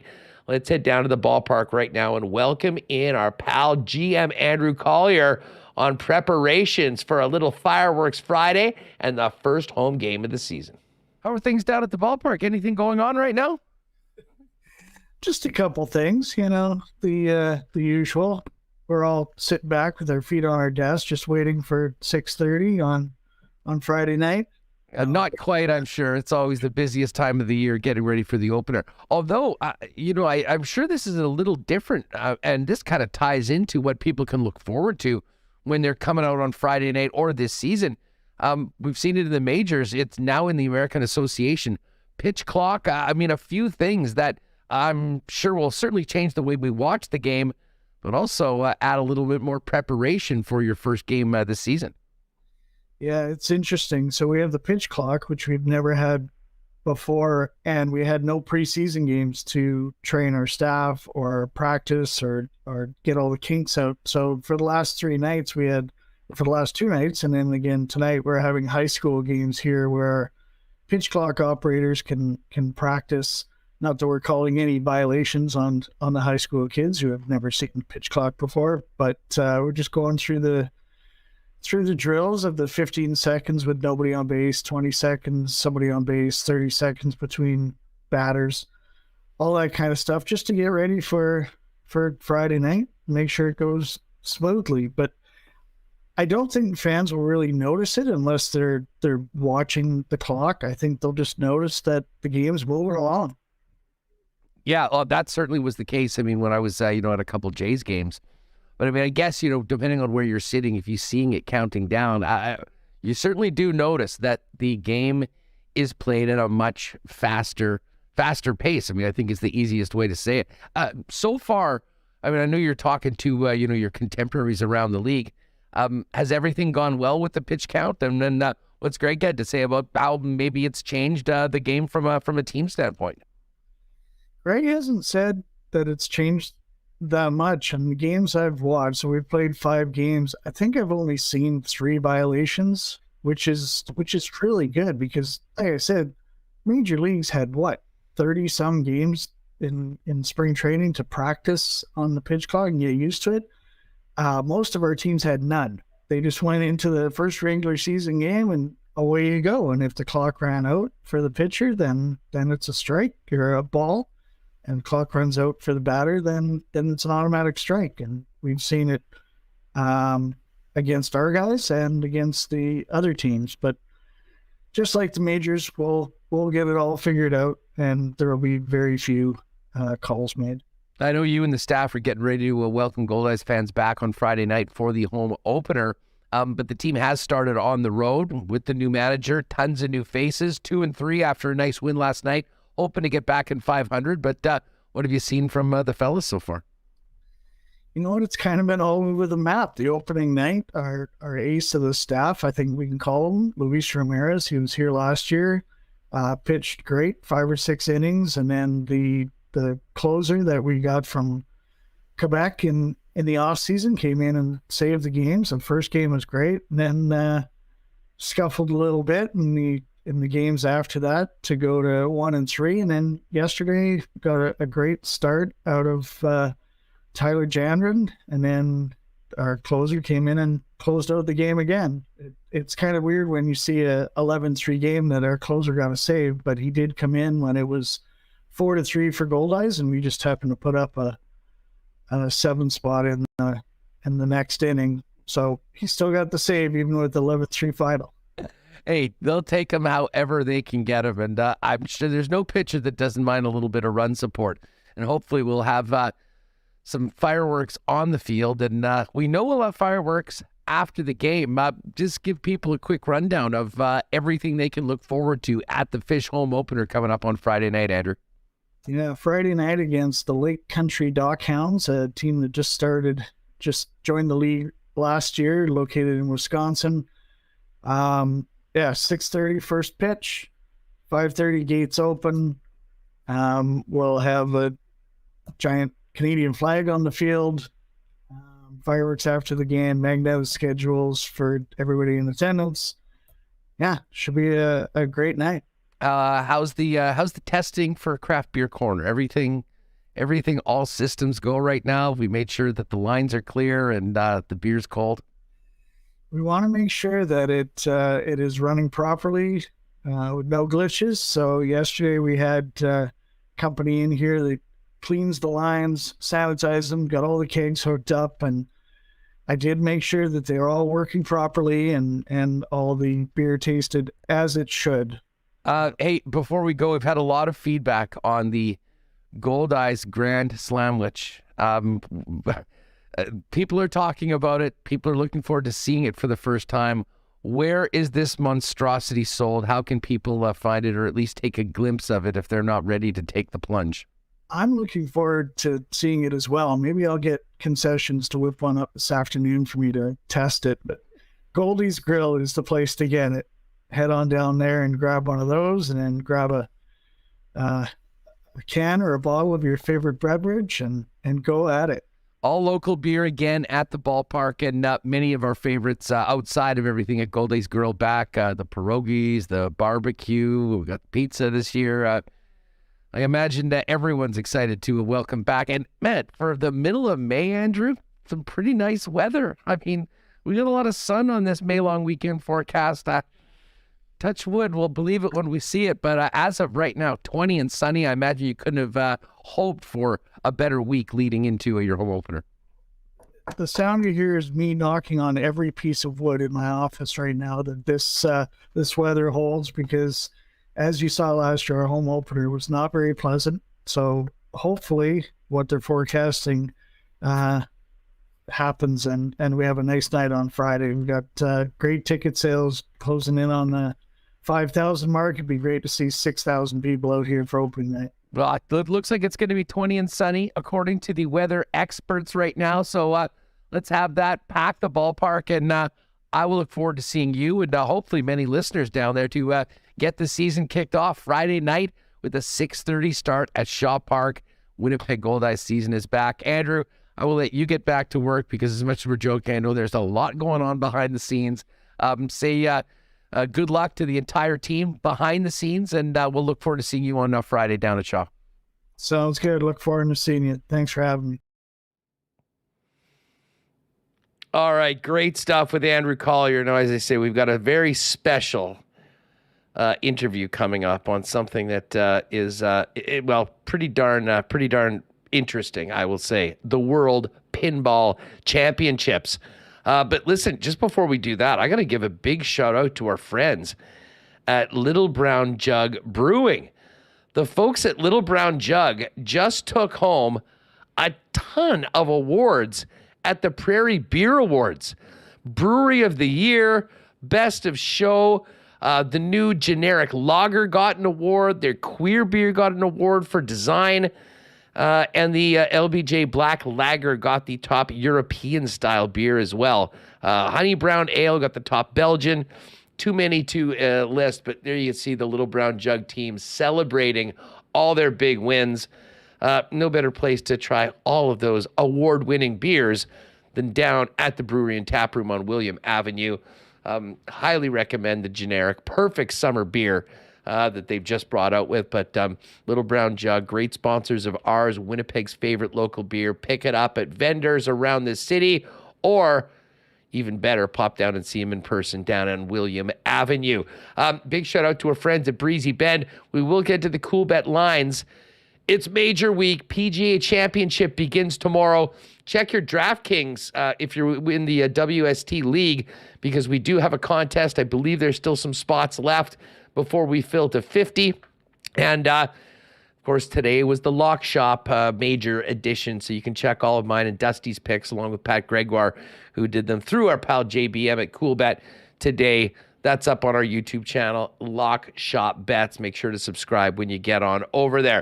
Of course, all of our golf reports, and we'll have a few coming up these next couple days, brought to you by our friends at Breezy Bend, one of Manitoba's top private clubs, and the home of Winnipeg Sports Talk for years. Great men's, ladies, and junior programs. And it is full right now, but they do have a waiting list. If you would like to talk to Corey Johnson about getting on that list and potentially making Breezy your home next season, you can do it now. You can find out more online at breezybend.ca. And big shout out to our friends at Aikens Lake, who are just getting underway for another season. Aikens, you can be on the water in less than 2 hours from the city of Winnipeg. An incredible world-class fishing experience that is only topped by the world-class hospitality that makes the Aikens experience what it is. Find out more at aikenslake.com. I believe they're about 90% booked for the season, so there still is some time to get in there. Talk to our pal Pitt Turan about making Aikens a part of your summer plans. All right, every now and then we go a little bit off the beaten path and find different sports to talk about. This is quite fun. A local Winnipegger has qualified for the World Pinball Championships. So we invited Jack Tadman to come on and tell us about the path to get there and what makes elite level pinball players rise to the top. Here it is. Jack, what's going on? It's great to have you on the show. Yeah, hey, thanks for having me, Huss. I'm noting that this is Winnipeg Sports Talk Radio, which definitively resolves the debate about whether pinball is a sport. Clearly it is. Exactly. There's no more gray area. And as I said, when this is the show of champions, if we've got someone that's going for a world championship, we've got to get them on here. This is really cool. Before we get to the Worlds and the event coming up, how did you get into pinball, and how did you get to a level high enough that you're even eligible to be playing in the World Championships? Yeah, so starting from the very beginning, as a 4-year-old, my dad would hang out with his friend every Saturday, bring me along with him, and his friend had a pinball machine, Foursquare. My dad would put a stool out in front of the pinball machine, put me on top of the stool, and then he would take off and do whatever he did for 3 hours with his friend on a Saturday, and I would just sit in front of the machine and play over and over again. A little bit later on, always was drawn towards pinball machines, and around 2012, I learned that there was a whole world ranking system and a governing body, the International Flipper Pinball Association, the IFPA, and the IFPA sanctions tournaments. Tournaments have world ranking points, and depending on how you do in the tournament, you earn world ranking points. And whether it's an event that's put on locally in Manitoba by the Manitoba Pinball League, or something like the World Championships that I'm going to, all the events award world ranking points. Obviously, there's a formula. The bigger the event, the tournament, the more high-ranked players playing in the tournament, the more points are awarded. I'm fascinated by this because pinball is such a unique activity in that there are thousands of different pinball games. When it comes to competition pinball, is it the same machines that we'd see in what remaining arcades there are? Or at that level, are there special machines that truly test the best in the world? So it's an activity, as we've established already. It's also a sport. And different pinball tournaments have different formats. So just to break it down simply, some tournaments will, let's call them the classic tournaments. So those tournaments will feature pinball machines from the 60s, 70s, early 80s. Other tournaments will be called modern tournaments, and they'll have games from the late 80s, 90s, 2000s, 2010s. And the newer games. There are more pinball companies coming out with games now than there have ever been. And their Foo Fighters pinball machine just came out, a Godfather pinball machine, a Pulp Fiction pinball machine just came out. So we're seeing a lot of growth and interest in pinball. Different tournaments have different formats beyond that. Some of them you're playing, let's say, head-to-head. Some of them you're playing everybody has a certain amount of time to play the machines, and you're ranked based on your score from highest to lowest. But the machines that we play on in tournaments, they're the same types of machines that you would find in arcades and in people's houses and at bars. Jack, I just want to ask you about what you just mentioned with the industry. I have to admit, I'm a little surprised. I grew up in an era where every neighborhood had an arcade, and it was quite easy to find pinball machines. You, at least, where I'm running, you don't see as many anymore. Have they just moved elsewhere? Where is the industry at right now, and where is this growth? Or where do we find all these machines? Yeah, there was definitely a dark time for pinball. Let's say late 90s, early 2000s, where people just weren't interested. Arcades were closing. People weren't interested in pinball machines, and the home consoles are becoming more popular. Lately, in part, it could be nostalgia, but people appreciate the tactile nature of pinball machine. It's something you can feel. It's physical. You touch it, and your physical actions have an impact on the game. And I think that's really appealing to people because normally, other than, let's say, a controller that rumbles, you don't have that experience. There are also operators now who are really invested in pinball and want to make sure that games run properly and that they're fixed and that they're clean, and that increases the enjoyment of the people playing them, because there's no worse feeling when you hit a shot and it doesn't work and you say, oh, this is a ripoff. So you have operators who are committed to having great games and to getting them in arcades that are coming back up, and also on location back at bars. And then there's a huge community of home collectors who, there are people in Winnipeg who have 50, 60, 70 games in their house. And there's a big collector community as well. Wow. As far, this is kind of hilarious that we're doing this today. I hadn't played pinball in years and actually stumbled on some machines when I was out in Lockport at Skinner's on the weekend and played a couple. But I have to ask you, I mean, as a top competitive player, where are you playing? And I mean, how prevalent are like new pinball games here in the city of Winnipeg right now in 2023? Yeah, there are a few great places to play. There's Pinball Map. If you look up Pinball Map, it'll show you where all of the places to play are in Winnipeg. Phantom Amusement at the Forks is a place that I play a lot. A friend of mine, Drew Stitch, has a number of pinball machines at his workplace, and I actually rented a pinball machine. So if you want to know what it's like to have access to a pinball machine all the time, and you don't want to spend the money to buy one, you can rent one for a month, 2 months, and have unlimited access and practice that. So tell us about this World Championship. First of all, how did you qualify? What was the process to be even eligible to play in this? Okay, so it's an 80-person tournament, as I mentioned, invite only. There are country exemptions, so the top 2 from each country may get in. Unfortunately, I was ranked 3rd in Canada, so I didn't make it through the country exemption. There's also a wild card, so all the top-ranked players who don't get country exemption get in that way. I just missed the cut on that, but I actually won the Manitoba Provincial Pinball Championship. And as a result of winning the Manitoba Championship, we went to a place in Wisconsin called District 82, which is just a fantastic place to play pinball. And all of the provincial and state champions played in a tournament. There was about 50 or 60 people. It's a best of 7, so you play against another player, best of 7, and you advance through the rounds. And as the highest ranking player advancing through the rounds, who was not already eligible for this tournament, I was awarded the automatic qualifying spot for my final position in the North American Pinball Championship. There's also an exemption for the winner of the European Pinball Championship and the Women's World Pinball Championship.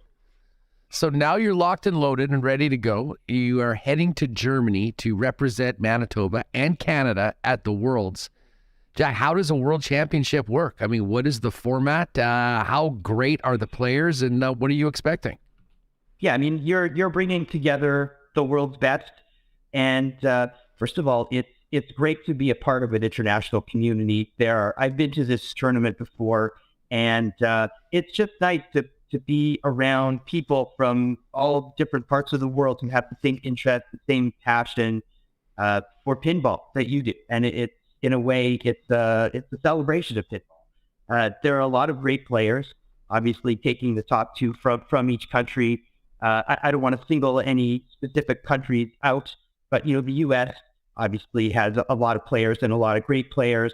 There are other countries who, maybe the players who go from those countries aren't ranked as highly.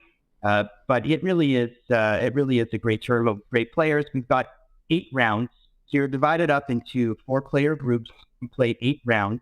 Each round consists of 3 different games. You play an old pinball machine. So let's say from the 60s to 70s, you play, it's called a mid pinball machine from the 80s, early 90s, and then you would play a new pinball machine. And each of the 4 players are ranked based on how they do on those games. You play 4-player games. At the end of the 8 rounds, everyone's points are totaled up. The top 32 players advance to the playoffs to play in a head-to-head best of 7 matchup. When they're getting down to deciding, the head-to-heads, is it all on the newer machines? And do you know what the machines are ahead? I mean, you just mentioned that there's like a new Foo Fighters machine. I mean, at what point does everyone know what the tournament pinball machines will be? You'll be competing on? Yeah, that's a good question. So we actually do get a game list in advance. These are the games that you could potentially be playing. Doesn't mean that you'll be, definitively playing those. And it's great to get a game list because you can research. There's a website called Pinball Videos that it's really a centralized database for all of the pinball that's streamed, because these tournaments they're streamed on Twitch. There's different channels. This tournament streamed on JDL Pinball, and you can watch other people play and learn strategies, because, at this level, you're not just trying to keep the ball in play, and you're not even just trying to understand the rules and, play the rules by the rules. You're trying to understand what the optimal strategies are, what the safest strategies are. And it's great to have a resource like pinball videos where you can actually look up and see people who are better than you playing the game better than you play. Oh, well, speaking of people better, I mean, this is all about being the best. What separates the super elite, the cream of the crop of the people that'll be there at the end of the tournament? Hopefully you'll be involved from the average players. Yes, also a great question. I mean, there are a number of skills that go into being a great pinball player. One is something that I just mentioned, which is rules knowledge. How do you take the rules to, put those rules together to make optimal strategies so that you can get the most amount of points in the safest way? That's one. Two is shot accuracy. Are you able to hit the shots that you need to be hitting? Because if you don't, the pinball is flying everywhere, which sort of takes you to the next skill, which is recovery. When the pinball is going side to side, or it's going to go down the middle or the outlane, how do you recover? What are the skills that you use? Some people, or some of the things you can do, you can nudge the pinball machine just by giving it a push. You can shake the pinball machine. You can do something called a slap save, where you hit the side of the cabinet hard and it moves the pinball machine just a little bit. And you have to do these things, but be conscious of something called the tilt bob, which is a little bob that goes back and forth. And if it's metal, and if it touches the metal side, it's under the machine, you get a warning. And if it touches the metal side again, you get another warning. And if it touches the metal side a third time, then you tilt. That's the term. Your balls end immediately, and any bonus, which is points that are awarded at the end of your ball, any bonus, you lose it. So you need to be able to move the machine and understand how much you can move the machine without moving it too much, because then your ball is over. Well, Jack, we'll wish you luck. May all your shots are where you want them to go. Avoid the tilt, and we will get you back on talking about the experience afterwards. But world champs are always welcome on Winnipeg Sports Talk. This has been a lot of fun. Enjoy the trip out to Germany, and good luck at the World Championships. Thanks, Dust. Thanks for having me on.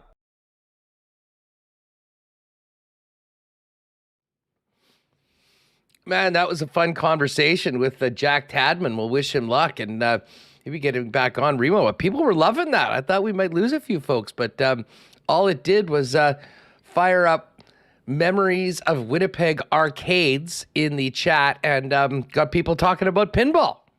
Yeah, a lot of people talk about Elliot. Showed to Elliot, said he rented a pinball machine, a Godzilla machine from Phantom Amusements, and a lot of people giving a shout out to Pirates Den at Grant Park. Pirates Den. I spent a lot of quarters in that spot back in the day, that's for sure. Yeah, so I wasn't sure how that was going to go. It's a bit strange, but usually at the end of the show, we get into strange. We're good at strange. We get into strange topics. This is kind of like on par with how we used to talk about the beer mile. And so we'll keep an eye on Jack at the Worlds. I think it'll be streamed, he said. He listed, what was that, like JD Pinball? And he actually told us that one of the tournaments he was in one time, yeah, JDL_pinball on Twitch. He told us one time a tournament he was on Twitch got to the front page and had like 1 million people watching at one time. So we'll see. We'll see what happens for the Worlds. I'll tell him to give me a heads up when he goes. Glad everyone enjoyed that, though. It was great to see that feedback. And there's the Pope. What's up, Jets Pope? D's heading to the Goodwill tonight for some pinball, boys. This got me hyped. Jet Oil Tom thought great interview, and Blackjack Silvers at KP. Okay, I do not remember that. I was not spending a lot of time out in that area, but I'm thinking certainly Pirates Den at Grant Park if you were from the south end of the city. Magic Land, of course, and Magic Land was unique because that was just where you paid by the hour and you could just play whatever you wanted. Seemed like the best. But Games on the Avenue, I do remember skipping school a few times and getting on the 18, getting dropped off right on Portage Avenue in front of Games on the Avenue and logging a few hours there before having to get back for whatever needed to be done. What about you, Reem? Where a place to play, Winnipeg Beach, has good pinball, and just for current pinball, he mentioned that pinball map where you can play, and what that Park Alleys. They've made it like a bowling with bands. They do have the Iron Maiden. Yeah, the Iron Maiden machine. Yeah. Well, and it was total coincidence because I honestly probably had not played a pinball game in a decade. But I was out in Lockport on the weekend. I mentioned this during the interview. Went into Skinner's, and we were actually looking for one of the guys I was like always loved the hockey memorabilia there. But we went into the back room, and I think a lot of the memorabilia was gone, but a bunch of video games were there and a bunch of pinball machines. So I threw a loony, and although inflation or pinflation, as Jack mentioned, has definitely come to the games, loonies now for the new games as opposed to the good old days of quarters. So I guess that's just sign of the times. But anyways, thanks to Jack for coming on. That was a lot of fun. We'll wish him well at the World Championships. All right, before we're done, let's get on over and check out the Coolbet lines. As I mentioned, we've got the DraftKings contest open for the PGA Championship in the WST lobby or WST League lobby. So get in on that. Remo, I don't know if you want to maybe throw a link in if people want to join us. Remo does a lot of other contests. I'm always liking to fire one up for the majors. And today's lock shop was all about the PGA Championship. We made all of our picks. But if you head over to Coolbet right now, we've got first round matchups, it's tournament matchups, but things have sort of settled right now and really interesting. John Rahm and Scotty Scheffler are the co-favorites at 8-1. Rory McIlroy has drifted all the way to 16-1. Can't remember a number that big beside Rory, but it speaks to just where his game is at and sort of where his head is at right now. And Xander Schauffele's been all over the place. He was at 22-1. He was all the way down to 16-1 when we did the lock shop earlier today, and now he is at 18-1. Pat Cantlay is 20-1, and then my guy, Tony Finau. Let's go, Tony. I actually got him at 25-1. He's at 22 right now. And Brooks Koepka's at 25-1 as well. That's up from 22 a little earlier. Other guys to keep an eye on at the 30 number, Jay Day, Dustin Johnson. Justin Thomas is up to 33-1. Did not see that happening. He's had a real tough time putting. Other guys under 40-1 include a group at 35 of Sungjae Im, Cam Young, Cam Smith, Colin Morikawa, Vic Hovland, and Matthew Fitzpatrick. There's tournament groups, top 5, top 10, top 20 numbers, all sorts of great exclusives as well.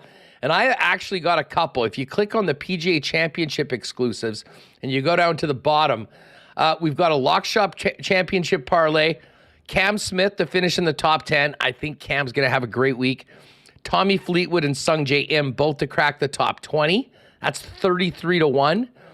And then I've got a Ride with Huss, Make the Cut parlay. These are the guys we need to play the weekend. Tom Kim, Tommy Fleetwood, Sam Burns, Cam Smith, and Tony Finau. That one's up right now at plus 475. No NHL games tonight.